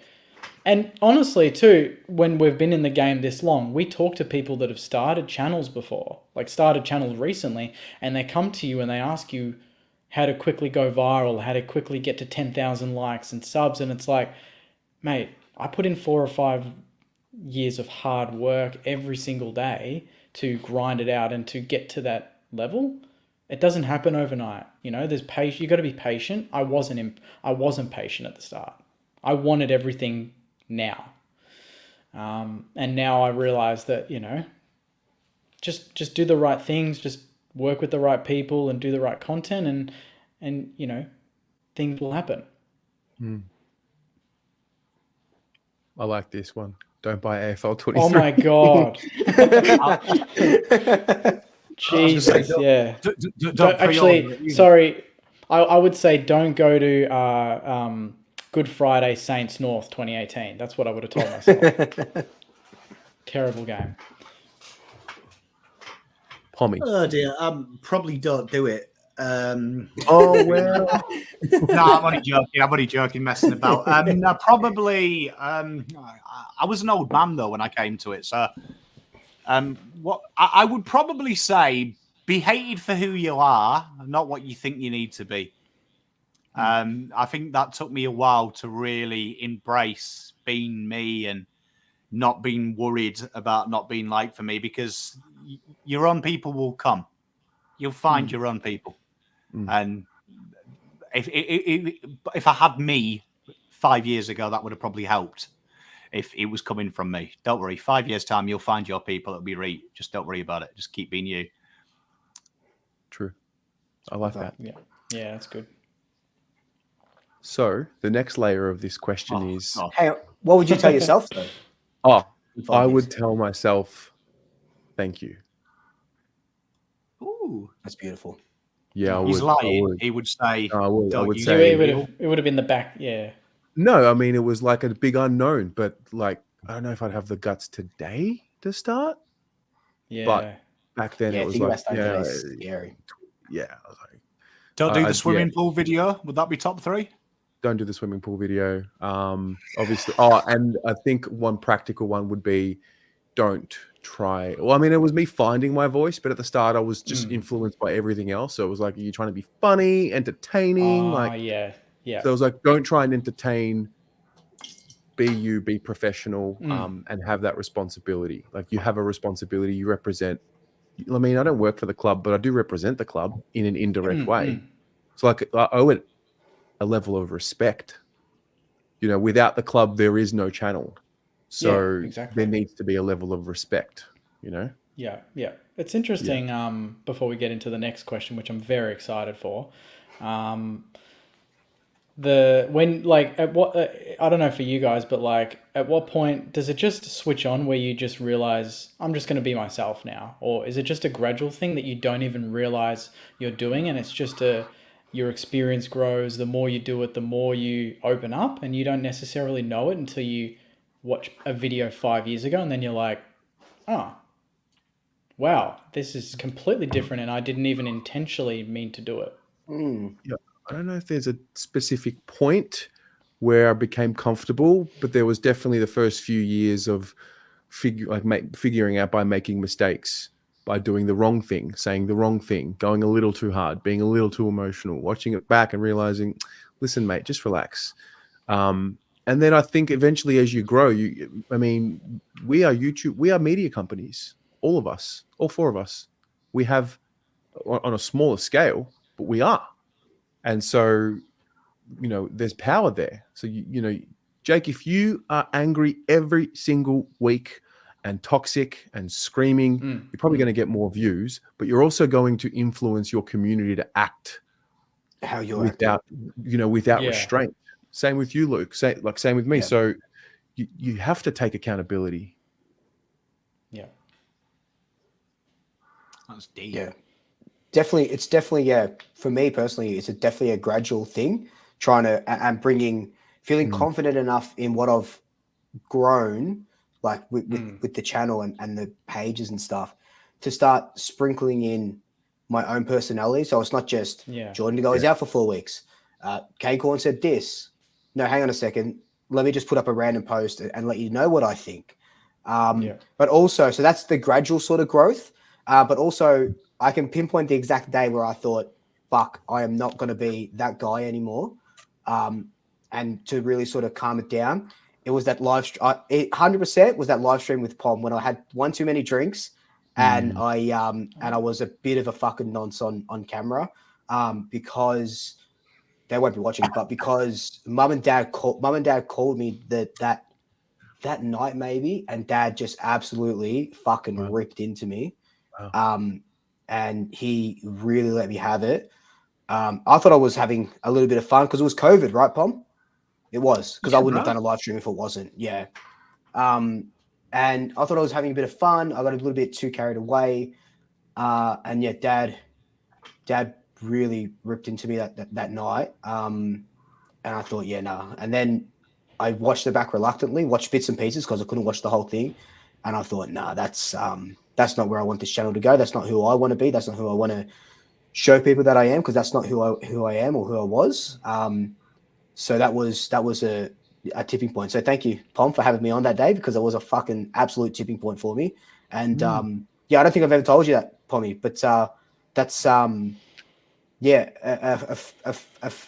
a part of my life, or part of Swoop's life, where it really was the tip of the iceberg and set me on. I would have fucked up from then to now as well, little bits and pieces, but that was a tipping point to be a better person and to be a better Swoop as well. It's really funny you say that, because people who watch that live stream don't like you from it. Where that's their first impression of you, and when I talk about you on my show, I'm like, Swoop is one of the most kind-hearted, most beautiful individuals. When I went through things in my family, Swoop was one of the few YouTubers who was there for me. I was like, where a lot of them just fucking went about on their own stupid shit. I was like, Swoop was there. He was my boy, so I defend you. But I look back at it, mate, and that's how my mates are with me.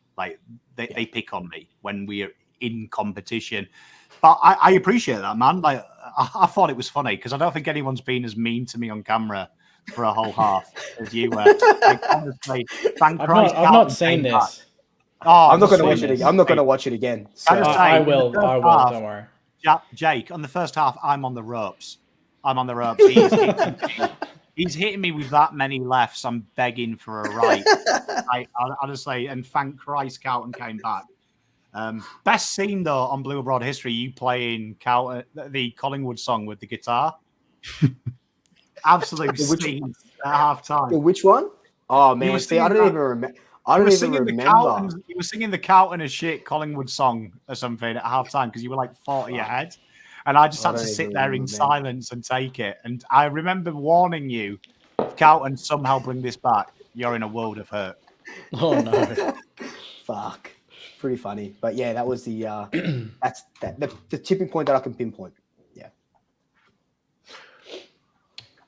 So the second part to the question is, you are now speaking to yourself in 10 or at the end when you retire.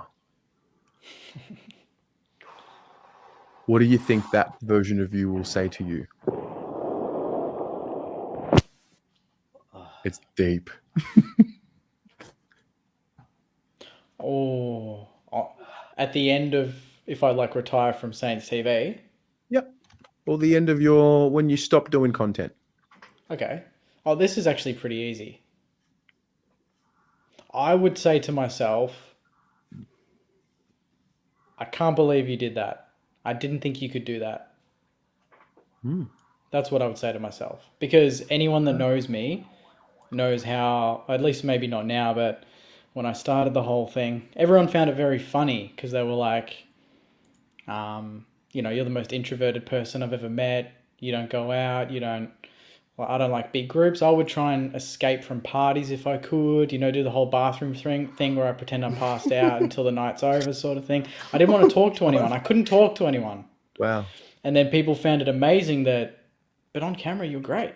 Like, it was like a completely different person. But even now to the point where, I have to put myself out there more, do more serious things, chat to players.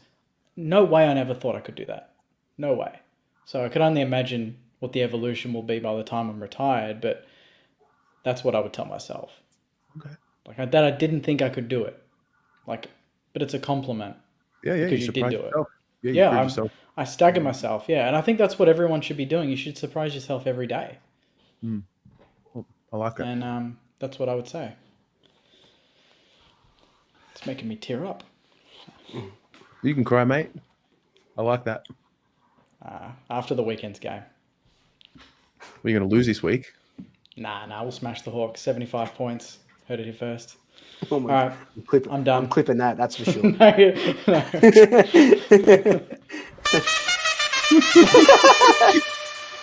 I need top up wine. Wine, anyone? Come on. Yeah, I probably would say the exact thing. Like, you did it. Like, whenever that, and I've actually recently I have thought about, people ask me like, oh, when do you think you'll do this for forever and stuff? And I said I'll do it until, people stop, or no, not people. I stop enjoying it. Like, I love it at the moment. Like, I love every single day doing it, and it's tedious. We know that. We know how tedious it is, and posting and this and graphics and this and recording. But when I look back at it, so let's just say it's whatever it is. Let's just say 10 years as a number, and I'm talking to my future self. Or they're coming back and talking to me right now. If Luke just walked through this house, if future Luke just walked through this house, and he'd just say, "Stick at it, man! Like, you're doing, you did it. In 10 years, you'll know. I'm not going to tell you what happens in 10 years, but you've done it. Whatever goal you set out, you've done it.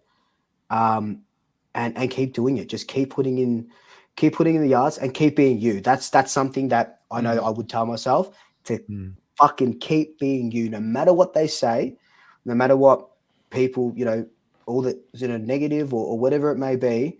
Keep being true to yourself, Luke. As long as you're true to yourself, people will value that, and you'll value that within yourself if you stick back to who you are. Very good. I like it. Very, very nice. Easy, Tommy? Convoys. It's easy, Terry. You know me well. It would be simple. 2 beers, one in each hand. I'd hand me it and go, "Where's that polar bear pommy cunt now? Where is he calling you a pommy cunt now, boy? Where is he?" So for context. That'd be it. That would simply be it. Yeah. So at the start, when Pommy came on, we were doing, I think, draft content or something, and there was a guy that used to write comments, and he had like a polar bear, puffy polar bear. It always used to pop me. It always used to be that xenophobic, "What's a pom?" No, always. Yeah. Has he been back since?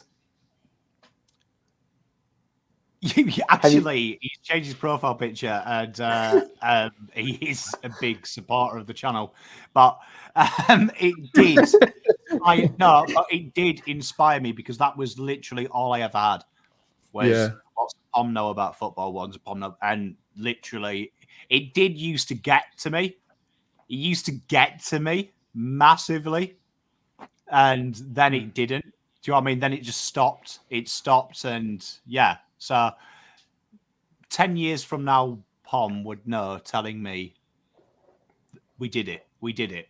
Where go back and read that comment and look what you did.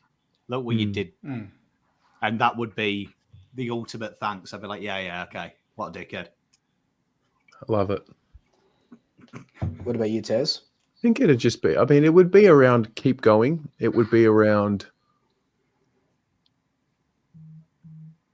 I think it would be around know when to leave.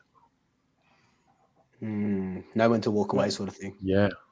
Know when to leave, know when to walk away, I think. He's gonna do like the real dramatic exit, isn't he? No, when you win the flag, would you do it?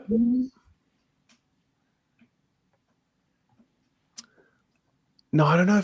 I don't know what the answer is. I think it's something a lot around that, but also, I mean, if there's a dynasty type situation, then you want to be around for it. I do believe it lives beyond me and all of us.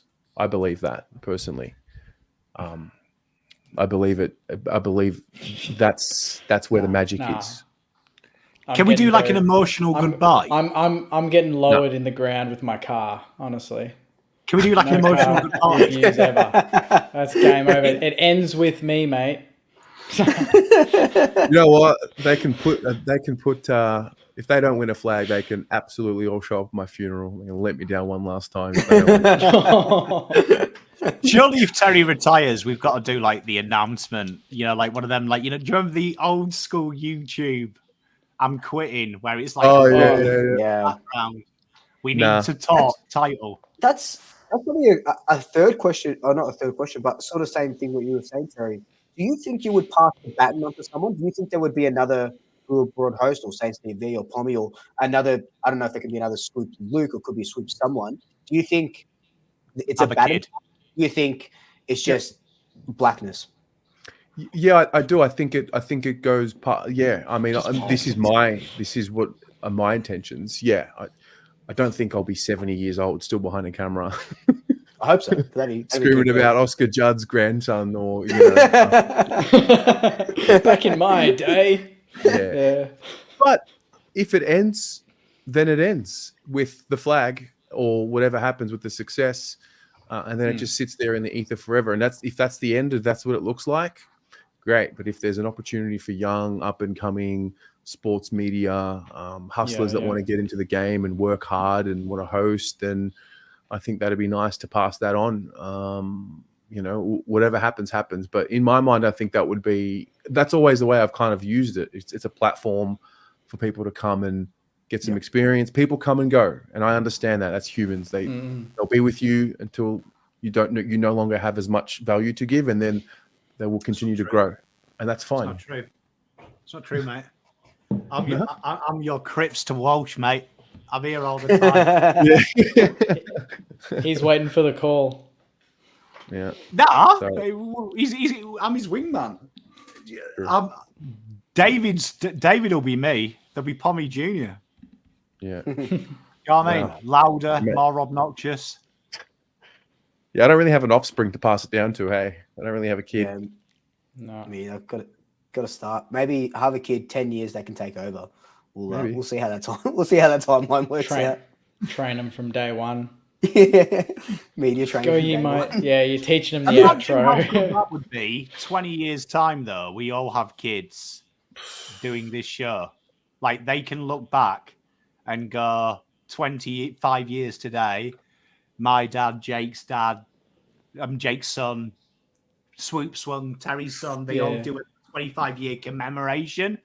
Like imagine, I'd have a tear in my eye as David dropped some kind of very sexually laced analogy in, and I'd be like, "That's my boy. There he is. What a boy!" God, imagine watching my son in the car ranting for 25 minutes after a 100-point loss. I'd be so proud. You know, one day they'll be watching this exact moment. You know, that is scary. My kids. Does that not ever occur? Let's all wave to our future kids. What's that, Pommy? No, but like, No, 9 because my kids are 9 and 8. Like every so often, David goes and watches an old thing, and he hears me talking about him when he was younger, and like his eyes light up because it's like a validation that Dad loves you. I think like we all have had parents. Sometimes you don't know, do you? You don't know what they think of you. Do you know what I mean? Like until it's too late, invariably. I think that's magical. Do you know what I mean? Like my son's so invested in my YouTube.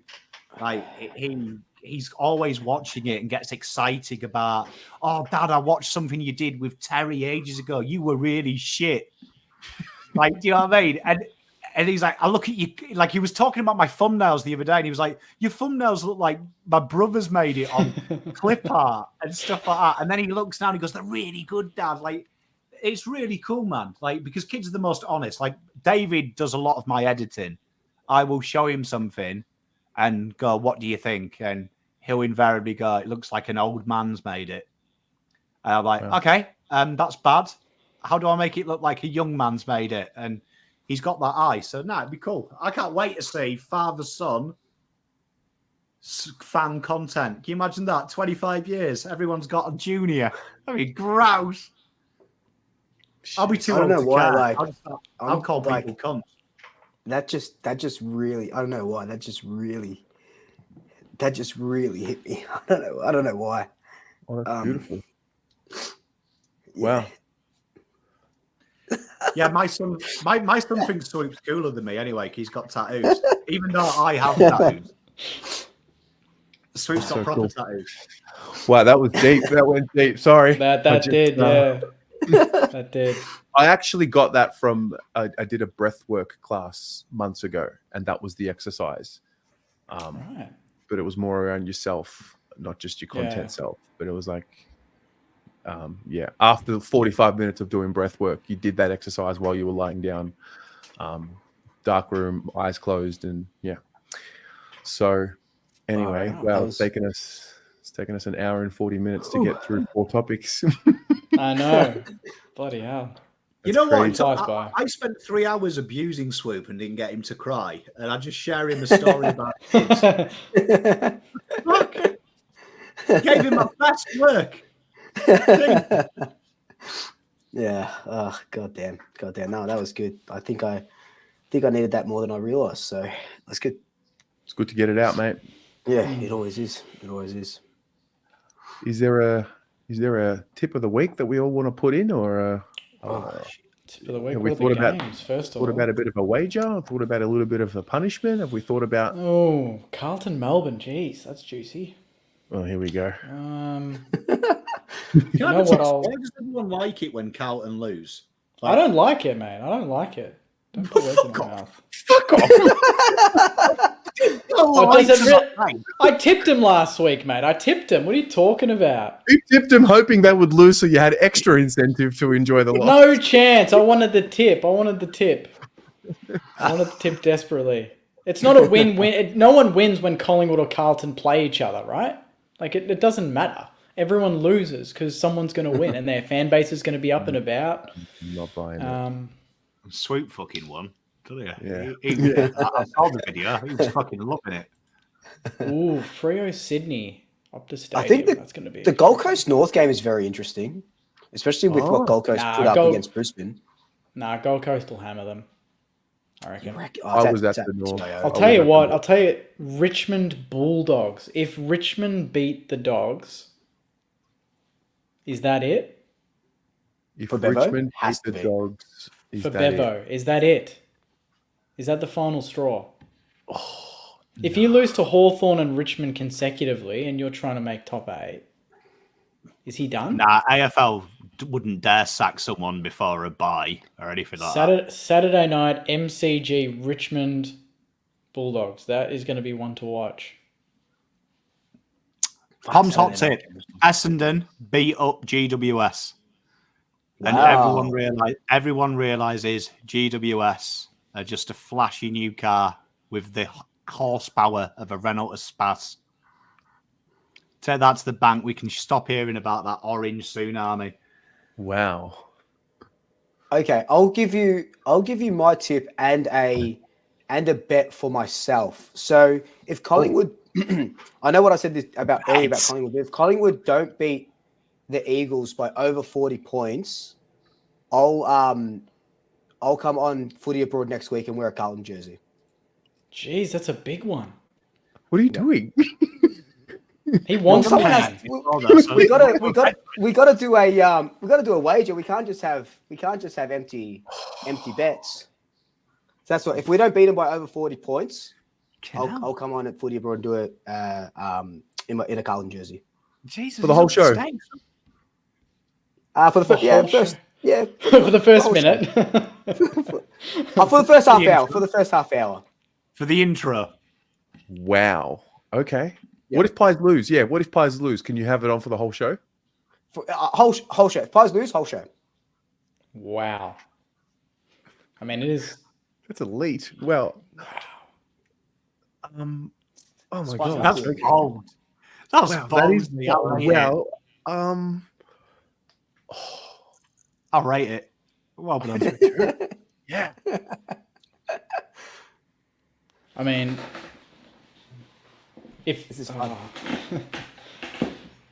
Imagine like if Saints lose to Hawks on the show next week, I can only speak when spoken to.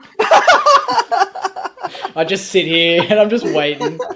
You know what? That would actually be okay with me. You know, being the little feel introvert like you that would I am. do that anyway if that happened, because you'd be a little bit. True. It's actually better for me if I speak less if we lose to the Hawks. You saw what I was trying to do there. Damn you. You know what? You can host and moderate if the Saints lose. Wow. Is it that hard, really, to host and moderate? Can you swap me up to the top? Can you swap me up to the top left right now? I just need to see how it feels. There you go. Ooh. Hey guys, welcome to Footy Abroad. Pommy mate, how you going? Swoop, nice Carlton jersey. How were they? Nah, putting me back. It's weird looking left. I need to change I need to like look the other way. I need to look Yeah, towards like you guys. Yeah. You want to go back? You don't It like throws change? me off. You don't Now like- we kind of. Now we're like. Yeah, I think that's a good one. I think Looks that's like a good one. really shit version of the Brady Bunch. It does, doesn't it? Yeah. No, I feel you. What? I'll- Okay. I mean, look, the Hawks. Would you be surprised if the Hawks beat the Saints in Tassie? You wouldn't be surprised, would you? None of you would be. No, Yeah. Not. Oh, I'd be really disappointed, but I wouldn't You'd be be. disappointed, but you wouldn't be Right. shocked. Can hell that Yeah. cuts. It's worse than shocked. It's disappointed. Jake in his Oscars speech. Yeah, I'll write a little monologue if we lose to the Hawks. All right. not You know bad, what? actually. An apology. Obviously, Yeah. there's punishments to be had if our teams lose this week. That's Yeah, obviously there what will we're- be. Yeah. Put in the Okay. comments, though. Put in the comments as well. I'm interested. If Saints Yeah. lose, what should I do, guys? Yeah. Same with the Blues. If we lose, what do I do? It's so nice being a guest, and you guys are just in trouble. Pom, give me something to do if we lose.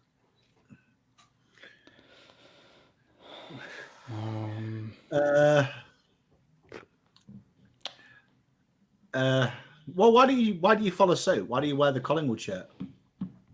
If we lose to Melbourne, Yeah, where am I going to get a Collingwood jersey from? Swoop will sort you out. I'm sure. Look, trust me. Naked Me- fan. me- I don't know This if you fit into my jerseys, mate. No, so me and Swoop have done this bet 3 times. Trust me, Terry. The Collingwood fans with a jersey your size find you. Honestly, good. the first bet, I had like options of 85. Like, do you know what I mean? Is that Scoops? He said if Saints lose, get him on as the guest. Scoops, why don't you come on next week anyway, mate? How about that? If Saints lose, Jake has to sing the Hawks song as intro. That's a I'll great start one. There's some OnlyFans. good. There's some good ones. Naked fan cams. I'll start an OnlyFans if we lose this week. Fuck. All right. well, I mean, I have to come through. I'm hoping for a big Melbourne win then, just to see that OnlyFans, just to be your first. I will do the Collingwood thing like when we play West Coast? Because I mean, Melbourne. Melbourne. It's a different kettle of fish, right? Yeah, that's It is- true. Yeah, that is true. So your punishment shouldn't be as extreme as if you lost to West Coast, right? Okay, because the it odds are annoys different. Terry, and I know him so well. He's got to do the whole show with the background light red. Oh, that's a good one. That's a It good was one. pissing him off before. Yeah, And because It was of pissing him Melbourne off as well before. is red. Yeah, The that's a best good one. punishments for Terry are the psychological ones. That'll annoy him the entire fucking show. He won't be able to relax. Or Terry has to come up with 10 compliments for the Collingwood Football Club and read them out. I could do 10 easy. You could do 8 10? of them are about Nathan Buckley. Wait, he's a fucking lawyer. He's trained to lie. Oh, Like, that red is annoying him. good. It's a bit of That's annoying Saints. him already. It's a bit of Saints like you're footy in about hell. it. I like it. You can see it in his right eye when he's annoyed. He changes, doesn't he? He Yeah. changes. I think Yeah, that's fair. Terry- I think that's done. You can't get Terry to say 10 nice things. He's a lawyer. His training is to lie. Or So he if can Carlton stand there and lose- say 10 nice things. If Carlton lose, he can't get his normal little scrambled eggs on toast for brekkie for a week. That'll kill you. That's such a That'll neat kill you. argument. Because that's all I ever see him eat. That's all I ever see him eat. So I'm like, if he no scrambled Alright. eggs for a week, how would you go? I'll go poached eggs on toast in the morning. No butter, dry, just poached eggs. Yes. Oh, Yeah. oh. Yeah. The Has- worst brekkie. Got to send it to the group chat as well every morning. Yeah. morning. Yeah. We need I think, you proof. should got, I think you should have got a pizza, a margarita. Or you do it. You do it for a dinner and you eat it on the show at the start. Now that's going next level. Or is that too much? I don't know how to poach eggs. It's kind of like- That's the truth. The challenge alone is just Terry poaching eggs. All right, I'll think about that. We'll figure it out. We'll post them up. Think about that. What was, Egg Florentine Terry. Yeah. what was yours if you lose to the Hawks? Wear a word man costume. That needs to be a superhero. What was mine? Your- Either where you gotta hosting do or monologue. or hosting something. with a monologue. I think Yeah. Hosting with a monologue. should have double double whammy. whammy, right? Tassie though, I don't know. Tassie just it's one of those neutral grounds. They play it well too. Their record there is actually really good. So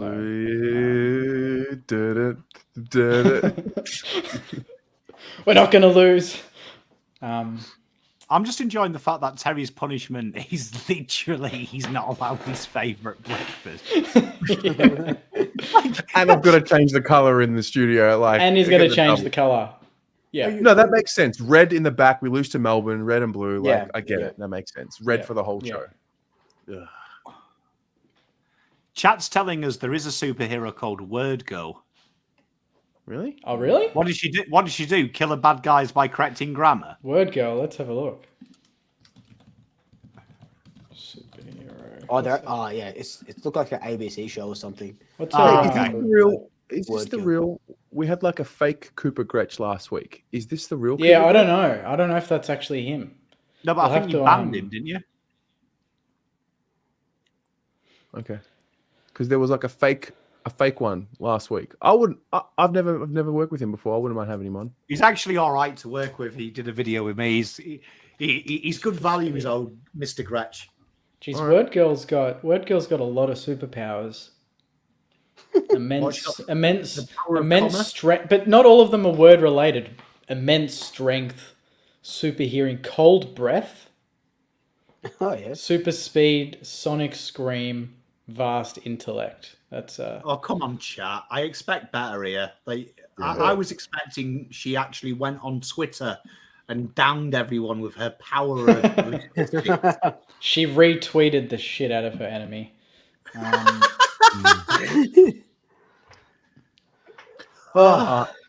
Anything Damn, else this, you want to bring up from life outside of footy? Any other themes or issues you want to raise? Not issues, but are we Team Drake or Team Kendrick in this this beef at the moment? Great. I don't know. I don't even know what this beef is, so I'll set this one out. I got no idea what you're talking about. Yeah, I have no idea the two people you've mentioned. You could have just made them up. Yeah, What? like Drake and Josh. What are you talking about? Drake the singer Drake. Oh, yeah. I know, yeah. Yeah, but Who was Pommy the and other one? Kendrick. Wait, you're Who winding the me up. fuck is Kendrick? Is this like Kendrick a wind Lamar. up? You know, humble. Sit down. Be humble. Isn't that on Yeah. No, that's it. That sounds exactly like the song. I That's- know that's- that song, that but was I him. think I know that. Yeah. I think I know that song because I played UFC or I played 2K. It sounds like it would be on a UFC thing. Yeah. So yeah, I wouldn't know him if he was behind me at Coles. This is gone off the rail. But he can't be famous with a name like Kendrick. You can't be famous if you can only have one word if you're Prince, can't you? Like you got to be pretty good. No, Kendrick Lamar. Kendrick Lamar. That's Okay, so K-Dog. he's gone with generic names in America. Okay. Anyway, Team Kendrick. What did he do? They've released like diss tracks at each other. Oh, so very 90s. Yeah. Yeah, very good. Very. Even if you're not into it, you need to listen to it because they're very good. Yeah, Yeah. I'll do that after this. If I want to hear two children argue whose willy's bigger, I just go into my son's room when they're arguing. True. Or just go on Twitter. Yeah, do you know what I mean? Yeah, Just go on Carlton Twitter. they're both talentless, so it doesn't matter. I think Kendrick is winning the battle, but Drake is winning the war. Ooh, interesting. Like Drake's Interesting. I think Kendrick's a better lyricist. Yeah. Drake is, But- quote unquote, bigger with all his sort of The numbers top and snare like, numbers and all that sort of stuff. But this Kendrick, man, I've been pumping that. This is not going to mean anything to anyone else, but that Euphoria track, I've been pumping it since it dropped. It is crazy. But yeah, I just say Teresa's my favorite human ever because she's gone in chat and used Willie. I love that. I rate that. I'm a simple man, and I appreciate how you kept it PG. Well done. Yeah. interesting. Anything else, lads? All right. Before we wrap up, well, it's 2 hours. This is insane. What, Jake? Mum is even Team Kendrick. My sister's in the chat. Give her a plug. Hello. How does I don't even know how she knows that. That's amazing. That's so good. Yeah. Amazing. Good chat, guys. That was a good Good one. chat. Yeah, that was epic. Good show. Thanks for being Yeah. here, everybody. Lads, great topics tonight. Really good. We're getting really good at this. Yeah. Deep, meaningful, and may your teams win because we're not playing against each other. Oh, one more thing. All top 8 teams play each other this week and all bottom 10 teams play each other this week. Yeah, shit. Yeah, I know. Hey. First time in how Hey. long? Can't remember. Forever. It's I don't been a know. while. First time, yeah. I don't know. Good luck, guys. Yeah. Yep. Yeah, This is the round gotta where be the a good ladder week. will start taking shape. Yeah. Yeah. See who the pretenders are. All right. Good night, everyone. Go Blues. Good night, guys. Thanks for joining Go us. Saints. Up See the you next Navies. week.